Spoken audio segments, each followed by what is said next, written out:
Bestan police સ્ટેશનમાં નોંધાયેલા એનડીપીએસના ગુનામાં નાસ્તા ફરતા આરોપી ઇમરાન મુડ્ડીને સુરત એસઓજી પોલીસે ભેસ્તાન વિસ્તારમાંથી ઝડપી પાડ્યો છે। અગાઉ પોલીસે તિરુપતિનગરમાંથી સોહેલને 1.86 ગ્રામના ગાંજાના જથ્થા સાથે ઝડપી પાડ્યો હતો। એસઓજીએ ભેસ્તાન વિસ્તારમાંથી ગાંજાના કેસમાં ફરાર એક કુખ્યાત આરોપીની ધરપકડ કરી છે। આરોપી વિરુદ્ધ એક હત્યાનો ગુનો ઉપરાંત અન્ય 19 જેટલા વિવિધ ગુના પણ નોંધાઈ ચૂક્યા છે। પોલીસ સૂત્રોના જણાવ્યા અનુસાર આરોપી ઇમરાન ઉર્ફે મુરીની ભેસ્તાનના શાલીમાર રેલવે બ્રિજ નજીકથી ધરપકડ કરવામાં આવી હતી। 28 એપ્રિલના રોજ તેને ઉનપાટિયાના તિરુપતિનગરમાંથી 1.86 લાખ રૂપિયાનો ગાંજો પકડવામાં આવ્યો હતો, જેમાં આરોપી ઇમરાનની ભૂમિકા હતી, પરંતુ તે ફરાર હતો।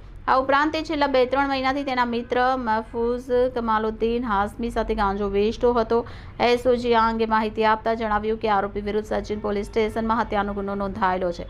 આ સાથે તેના પર તડીપાર પ્રોહિબિશન એક્ટ સહિતની વિવિધ કલમ હેઠળ ગુનો નોંધાયો છે। પોલીસ સ્ટેશનમાં કુલ 19 ગુના નોંધાયા છે। પોલીસે આગળની કાર્યવાહી શરૂ કરી છે।